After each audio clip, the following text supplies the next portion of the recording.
Hər vaxtınız xeyir olsun, hörmətli tamaşaçılar. Hər zaman olduğu kimi El Televiziyası bugün yeni bir ilkə imza atacaq. Televiziyanın hər zaman arzulanan və tez-tez görməyə alışdığınız qonağı var. Tanınmış kino rejissor Tahir Əliyev bugün yeni filmini təqdim edəcək. Hər vaxtınız xeyir olsun Tahir müəllim. Təşəkkür edirəm. İlk öncə salamlayıram sizi, xoş gəlmisiniz. Çox sağ olun. Sizi görməyə həm biz, həm də tamaşaçılarımız çox alışıb. Yeni bir filmlə gəlmisiniz, yeni bir boğça ilə belə deyək. LTV-nin qonağısınız, həm tamaşaçılara, həm bizə bugünkü film barədə danışacaqsınız. 9-cu korpus adlanır yeni filminiz və bu filmdə tarixi məqamlar, həmçinin kifayət qədər maraqlı məqamlar ortaya çıxıb. Mənim ilk sualım bundan ibarətdir ki, Tahir Əliyevin 2-ci Dünya Müharibəsi ilə bağlı yeni bir mövzuya, ikinci və növbəti bir mövzuya müraciət eləməsində əsas səbəblər hansılardır? Deməli, Təxəllüsü Mixailo filmindən sonra təxminən belə deyək, 2007-2008-ci illər təsadüf edir. O illərdən bəri bu yana artıq mənim 8-ci filmimdir ki, 2-ci Dünya Müharibəsinə həsr olunubdur. Bu təsadüfi deyil. Biraz dərinə geçsək, başqa məsələlər çıxacaqdır, yəni bu verilişin mövzusu deyil. Ancaq film içərisindən film çıxıbdır mənim üçün. 9-cu korpus mənim sonuncu filmimdir. Ancaq 2-ci Dünya Müharibəsinə həsr olmuş filmlər içərisində birinci filmim olubdur Təxəllüsü Mixailo. Və Təxəllüsü Mixailo və 9-cu korpus filmləri arasında, bu iki film arasında artıq 6 film mən həsr eləmişəm 2-ci Dünya Müharibəsinə. Və çox maraqlıdır və həm də belə deyək, təsadüfdür ki, 9-cu korpus filminin ideyası məhz Təxəllüsü Mixailo filmini çəkəndə çıxdı ortalığa. 2008-ci ildə Sloveniyada olanda biz Mehdi Hüseynzadənin məzar üzərinə getdik və orada artıq filmimizin müəyyən çəkilişlərini edirdik. Orada İvan Başın, belə deyilən bir şəxs var. Azərbaycan-Sloveniya Dostluq Cəmiyyəti sədridir İvan Başın və o partizanlardan biridir. O mənə təklif elədi ki, gələn dəfə imkanın varsa mütləq burada bir məzarlıq vardır, mən səni ora aparmaq istəyirəm. Memorial vardır. 2009-cu ilin may ayında Təxəllüsü Mixailo filminin ilk baxışı üçün Sloveniya səfər elədik. Nova Gorica şəhərinin Trnova deyilən bir yeri var. Orada dağın üzərində təxminən 3000 nəfərlik, 3-4000 nəfərlik böyük bir məzarlıq vardı. Və bu tarixi memorial bir abidədir ki, Rusiya səfirliyi orada böyük bir memorial yaradıbdır. Və məni ora apardılar və mən o memorialda 200 Azərbaycanın adını gördüm. 200 Azərbaycanın. Bu nə deməkdir? Deməli, Yugoslaviya partizan hərəkatında əsas qüvvə düşürdü 9-cu korpusu. O 9-cu korpus antifaşist hərəkatı ilə məşğul olub, belə deyək ki, mübarizə aparıbdır İtalyan faşistləri ilə. Deməli, Avropanın cənubunda bu hərəkata rəhbərlik edibdir. Bu 9-cu korpusda antifaşist hərəkatında iştirak edən Azərbaycanlıların %100%-i legionerlər olublar. Yəni Alman, yəni faşist əsirliyindən qaçaraq 9-cu korpusa qoşulmaq. Əsas məsələ budur. Yugoslaviya partizanları orada əzəldən bəri vuruşublar. 41, 45, 43, 44, 45. Ancaq 44-cü ildə İtalyan generalı Badalio artıq müttəfiqlər tərəfinə keçəndən sonra Alman qoşunları bir çox legioner dəstələrini, əsasən də Türkistan diviziyasını, 162-ci Türkistan diviziyasını Almaniyadan Cənubi belə deyək, Avropaya, İtaliyanın şimal-şərq hissələrinə köçürdəndən sonra o Türkistan diviziyasından Azərbaycanlılar müxtəlif zamanlarda müxtəlif vaxtlarda, müxtəlif səbəblərdə artıq Sloveniya, o vaxt Sloveniyanın təbii ki, Yugoslaviyada, belə də Yugoslav partizanlarına qoşulublar. Və o təxminən 200 Azərbaycanlı olubdur. Və 200 Azərbaycanlı içərisində təbii ki, öz intellektinə, öz şuuruna, öz qabiliyyətinə, öz belə də fədakarlığına, təbii ki, Mehdi Hüseynzadə onlardan daha çox seçilibdir və Sovet İttifaqı qəhrəmanı, onların içərisində yeganə Sovet İttifaqı qəhrəmanı Mehdi Hüseynzadə olubdur. Və o memorial abidəyə mən 2009-cu ildə baxanda və mən orada Azərbaycanın Sloveniyadakı müvəqqəti işlər vəkili, konsulu Caray Muradovun təşrifi ilə mən ümumi, belə deyək, ümumi aspektə yanaşaraq imkan daxilində bizdə olan arxiv materiallarına, bizə tanış olan şəxslərdən, bizə tanış olan simalardan, partizanlardan ümumi belə bir film çəkmək planlaşdırdıq və o təxminən bir 3 il sonra qismət oldu. Niyə Tahir müəllim qeyd elədiniz əvvəldə 6 film çəkmisiniz? Niyə ləngidir, niyə gecikdi məhz 9-cu korpus filminin həyata keçirilməsi, yəni çəkilməsi? Burada bir məsələ var idi. Nəzərə alsaq ki, Salnamə Kino Studiyası Mədəniyyət və Turizm Nazirliyi nəzdində fəaliyyət göstərən bir kino studiyadır. Siz adlarını çəkdiyim filmlərə diqqətlə baxsaq, bunlar hər üçü Sloveniyaya aiddir. Baxın, Təxəllüsü Mixaylov. Təxəllüsü Mixaylov. Tamaşaçılarımız izləyib onu da təqdimatına televiziyasında. Unudulmuş partizan. Mirdamət Seyidov. Mirdamət Seyidov, bəli. Və 9-cu korpus, yenə orada yenə Mirdamət Seyidov var, yenə Təxəllüsü Mixaylovdakı Mehdi Hüseynzadə var və siz tamaşaçılar baxacaqlar, ya əvvəl də baxanlar vardısa, Mehdi Hüseynzadədə olan filmdə, Təxəllüsü Mixaylovda, Unudulmuş Partizanda hər şey prototiplər bu filmdə vardı. Biraz ümumiləşmiş bir filmdir. Yəni, bu baxımdan bir-birinin ardınca bunları düzmək biraz həm yaradıcılıq baxımından düz gəlməzdir, həm də təşkilatı baxımından düz gəlməzdir. Ona görə buna biz zaman yetişməliydi. Zaman yetişməliydi. Ona görə biraz vaxt lazımdır. 200 partizan adını çəksiniz Tahir müəllim. Mən istəyirəm tamaşaçılarımıza bir balaca da informasiya verir. Təbii ki, filmdən izləyəcəklər, amma 200 partizan arasında xüsusilə 20 partizan, geri qayıdanlar və geri qayıtmayanlar. Orada filmin sonunda titrlarda çox gözəl qeyd eləmişsiniz. Qayıdanlar və qayıtmayanlar. Onlar qayıtdılar və onlar qayıtmadılar. 20 partizan səhv eləmirəmsə xüsusi rəşadət nümayiş elətdirirlər. Onların adlarını çəkək. Yəni belə danışaq da, burada niyə mən subyektiv fikrimdir. Bəlkə də bundan sonra bu mövzuya qayıdan rejissorlar olacaq, ssenaristlər olacaq və bəlkə də 20 yox, 40-ını ortalığa qoyacaqlar. Yəni mənim imkanım 20-yə çatdı. Yəni mənim araşdırmam 20-sini mənə göstərə bildi. Bəlkə də 1 ildən sonra, 2 ildən sonra hər hansı bir gənc rejissor, hər hansı bir yenidən müraciət elədiyi zaman bəlkə 60-ını ortalığa çıxacaqdır. Və təsadüfi deyil ki, mən Sloveniyada təxminən 5 ay bundan qabaq Sloveniyada növbəti səfərimdə Mehdi Hüseynzadə, Tağı Əliyev, Tolə ləqəbli. Məsələn, mən o Rençe şəhərində olanda orada mənə dedilər ki, Tağı Əliyev heç də Mixaylovdan geri qalan partizan olmayıbdır. Hətta Firidun Hüseynov, Sadiq Sadiqov. Ya bunlar biz, hətta sizin həm yerli biz Gəncə şəhərində olan Mikayıl Qulubəyov, məsələn, çox böyük həkim, Doktor Mişa ləqəbli, Doktor Mişa ləqəbli Mikayıl Qulubəyov. Kiçik eynəkli belə deyək. Hətta orada bir xatirə də səslənir. Sözüm nəyə gəlir? Təbii ki, bir şeydə nəzər alaq ki, adi futbol komandasında dünya çempionu almış yığma komandanın meydanda 11 nəfərlə oynayır. Dəyişiklikləri nəzərə alsaq, ümumi 13-14 nəfər olur. Ancaq çempionata gətirilən futbolçuların siz yaxşı bilirsiniz ki, sayı 25 olur. Bəli, 20-dən yuxarı olur. 20-dən yuxarı olur. 22-25. Ancaq medallar veriləndə hamısına verilir. Bəli. Düzdür? Doğrudur.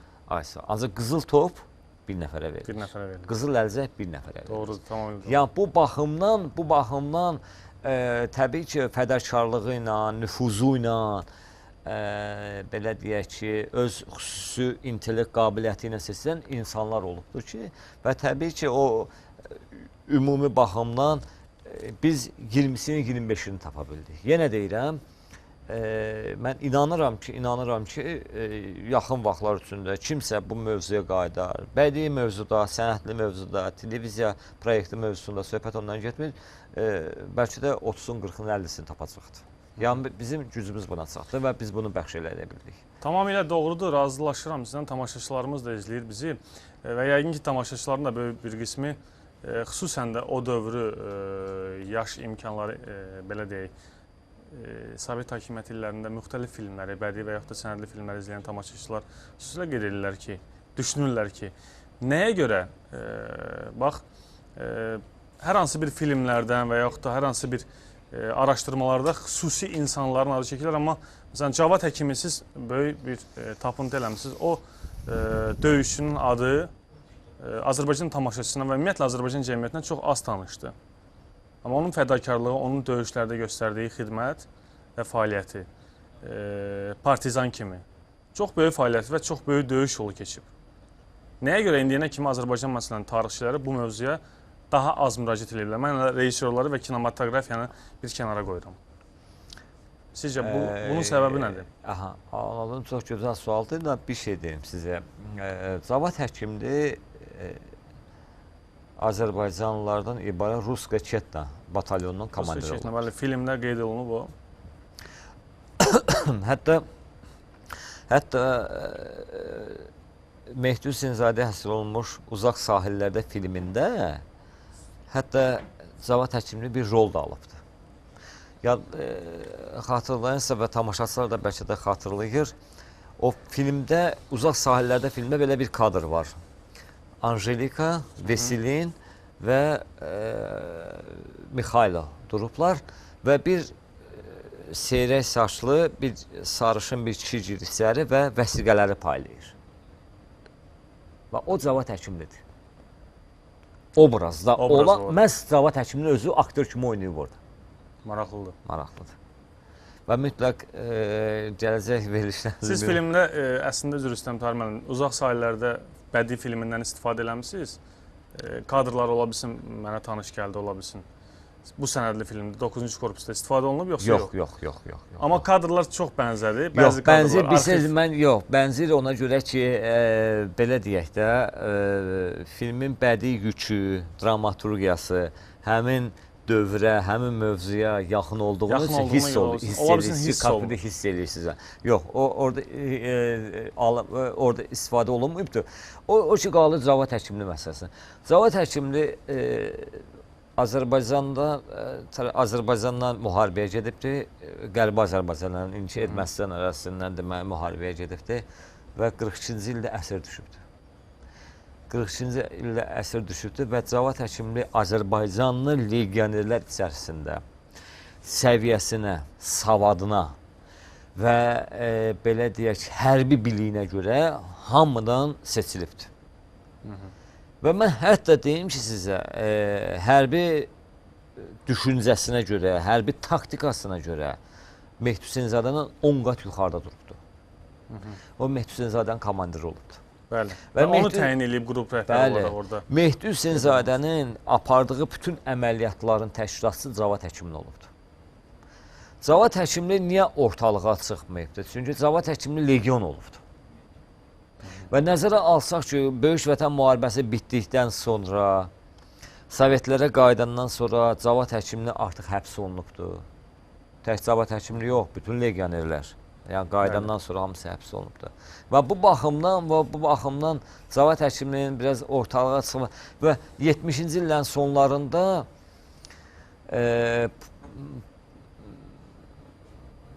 Cavad həkimli bir kitab da yazdı və sonradan, yəni belə deyək, biraz durğunluq illəri, biraz şeylərdə, belə deyək ki, biraz demokratiyanın Sovet İttifaqında 70-ci illərdən sonra bir balaca yumuşaldı. Xruşovun vaxtında, Brejnev vaxtında biraz yumuşalma vardı. Hətta Cavad həkimli orada bir qeydləri, bir kitabı da çıxdı. Ya ondan sonra Cavad həkimli başladı tanımağa. Hardasa bəraət verildi. Hardasa bəraət verildi, təbii ki. Ancaq ümumən Yugoslaviya Milli Azadlıq Hərəkatının, Partizan Hərəkatının deyəndə birinci növbədə bu mənim subyektiv fikrimdir. Bəlkə də mən səhv deyirəm. Sadəcə olaraq gördüyümdən, eşitdiyimdən və oxuduğumdan və bilirəm ki, bir nömrəli Cavad həkimdir. Burada mənim fikrim, bu fikrimdən heç kim daşındıra bilməz. Mehdi Hüseynzadədən yuxarıda Cavad həkimli durubdur. Cavad həkimlinin intellekti, onun təşkilatçılıq qabiliyyəti, savadı, nüfuzu bugünkü gündə Sloveniyada o partizanlar tərəfindən anılır, tanınır və hörmət edilir və təsadüfi deyil ki, filmin sonlarında siz gördünüzsə Sloveniyadan partizanlar Bakıya dəvət olunur və Bakıya gəlirlər və Cavad həkimlinin məzarına. Toxunacağıq o məsələyə. Orada Buyurun. çox maraqlı bir məqam var. Mən tamaşaçılara bir balaca intizarda saxlamaq istəyirəm. Hələ ki, Mirdamət Seyidovla bağlı danışaq. Mən diqqət yetirdim filmdə Mirdamət Seyidovdan alınan müsahibə, belə deyək, intervyuda o Mehdi Hüseynzadənin, yəni Mixailinin rəşadətlərindən danışır və həmin rəşadətlər sonradan, yəqin ki, Uzaq Sahillərdə filmində məhz istifadə olunub. Hansı ki, qatarı partlatması, Trieste müxtəlif Alman obyektlərinin, məkanlarının, belə deyək, vacib strateji obyektlərin partladılması və s. Mirdamət Seyidov faktoru Yugoslaviya Milli Azadlıq Hərəkatında nə dərəcədə idi? Və 9-cu korpusun fəaliyyətində, təbii ki, o xüsusən də 9-cu korpusun tərkibində komandirlərdən biri olur, yəni qrup rəhbərlərdən biri olur və əsas faktorlardan biri idi Mirdamət Seyidov. Mən bayaqlar xatırlatdım ki, orada yenə deyirəm 20, 30, 40 nəfər daha çox rəşadət göstərən bir insan olur ki, Mirdamət Seyidov təbii ki, qəhrəman kimi, birmənalı şəxs kimi, şəxsiyyət kimi birmənalı qarşılanmaya bilər. Şəxsiyyət kimi. Ancaq Böyük Vətən müharibəsində o məhz birmənalı qarşılanılır. Böyük Vətən müharibəsində o Yugoslaviya Azadlıq Hərəkatında mübarizə aparan onlarla, yüzlərlə, minlərlə dəxli yoxdur, insanlardan biri olubdur. Və Mirdamət Seyidov adını bugünkü gündə Sloveniyada, İtaliyada, belə deyək, Qərbi Yugoslaviya, Şimalı İtaliyada bu günə kimi də tanınır və mən bunu öz gözlərimlə... İvan Ruski ləqəbli. Mən öz gözlərimlə görmüşəm, öz qulaqlarımla eşitmişəm ki, Mirdamət Seyidov anılır. Və təbii ki, müharibədə müxtəlif səpkili söhbətlər ola bilər, müxtəlif münasibətlər ola bilər və müharibədən sonra da bilirsiniz, söhbət nədən gedir? Yəni, bu, bugünkü günümüzdə də var. Kimsə doğrudan da sözün həqiqi mənasında eyni dərəcədə 10 nəfər əziyyət çəkir, ancaq mükafat bir nəfərə verilir. Ədalət prinsipi hardasa pozulur demək. Hardasa. Çünki bayaqlar yenə qayıdıran həmin söhbətə 11 nəfər əziyyət çəkir. Lord Elisi tər tökür, amma... Tər tökür, çempion olur. Qızıl top kimə verirlər? Bir nəfər. Və söhbət odur. Yəni, adətən mükafatlandırma məsələsi, bu kinoda da belədir, bu televiziyada da belədir, musiqidə də belədir, hərbidə də belədir. Mükafatlandırma mərasimidir. Mən Tahir Əliyev kimi deyirəm. Mən ədalətli qərar saymıram heç vaxt. Tahir müəllim, filmdə maraqlı rejissor araşdırmalarından biri də mənim bir tamaşaçı kimi fikrimdir. Mehdi Hüseynzadəyə həsr olunan muzey. Yəni, o muzeyin kadrları var orada. O muzeydə nəinki Mehdi Hüseynzadənin özünün. Orada palitranı mən gördüm, tamaşaçılar görəcəklər. Çox maraqlı kadrlardır. Mehdi Hüseynzadənin, yəni ki, müharibə illərində biz daha çox bədii filmdə, yəni Uzaq Sahillərdə filmində görmüşük. Orada hər şey orijinaldır. Anjelikanın şəklini çəkmək. Bəli, o orijinaldır. Orijinaldır. Partizanların silahları nümayiş olunub. Yəni, bu birinci dəfə idi Azərbaycan tamaşaçılarına təqdim olunacaq məncə. O muzeyin yaranması tarixi biraz uzun məsələdir. Ancaq təxminən bir il bundan qabaq, bir ildən biraz çox belə bir şeydə, bizim çox gözəl ziyalımız, çox istedadlı və çox gözəl ziyalımız Rafael Hüseynov, Milli Məclisin deputatı, Milli Məclis vəkili, bizim professor Rafael Hüseynovla biz əlaqə saxladıq. O mənə təşrif elədi ki, imkan daxilində əlində olan Mehdi Hüseynzadənin materiallarla köməklik göstərək və Rafael Hüseynovun böyük əzab və əziyyəti hesabına o muzey yarandı. Sloveniyada Navagoza və cənab prezident o muzeyin açılışında iştirak elədi. O muzeyin açılışında cənab prezident iştirak elədi və muzeyin açılışını elədi. O İvan Başınki deyirəm və hətta onun barelyefində başda. Orada çox tarixi materiallar var.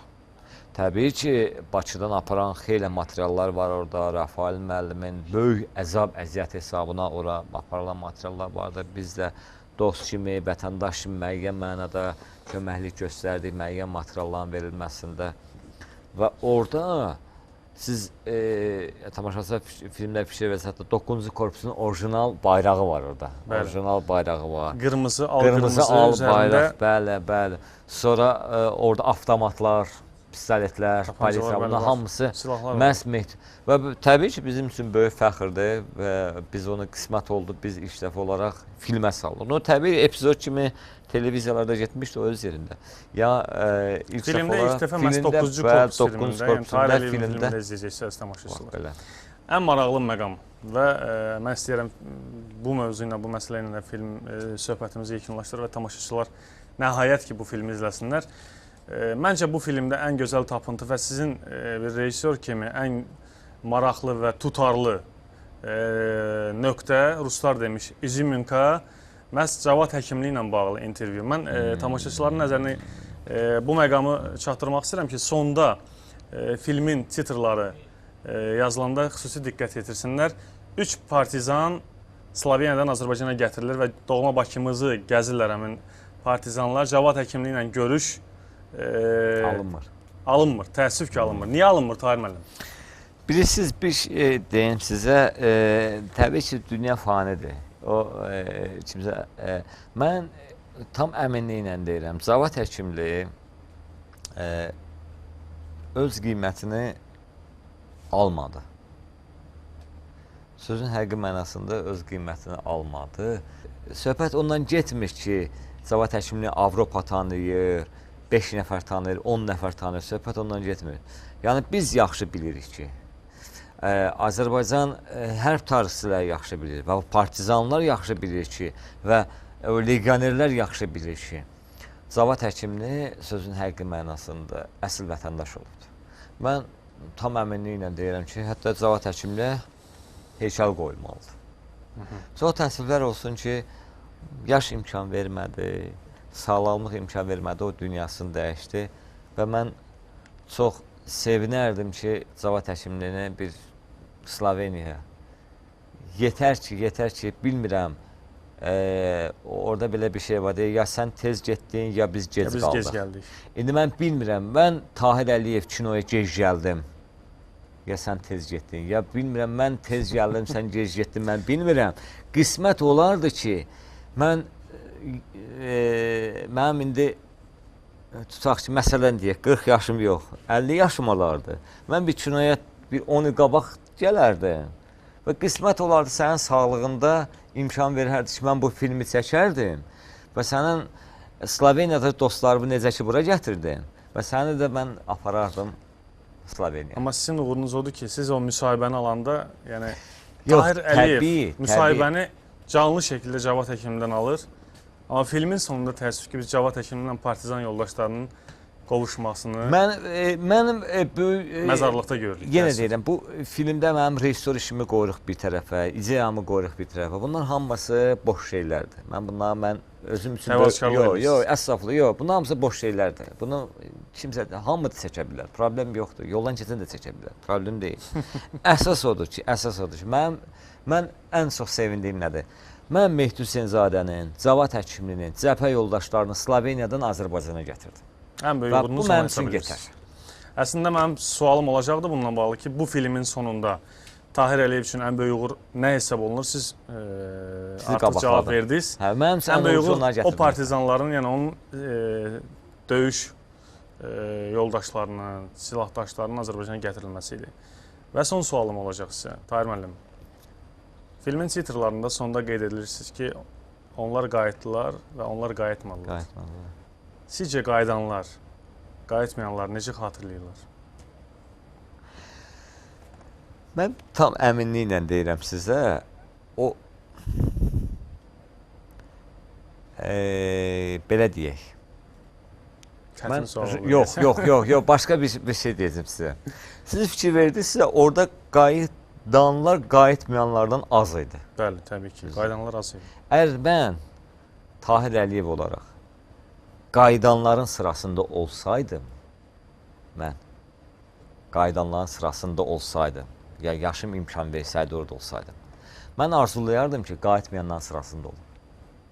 Çox orijinal bir cavab. Minnətdaram sizə Tahir müəllim. Hörmətli tamaşaçılar, Salnamə studiyasının istehsalı olan çox, mən deyərdim, əsl vətəndaşlara, Azərbaycanlılara həsr olunan bir filmi izləyəcəksiniz bir neçə dəqiqədən sonra.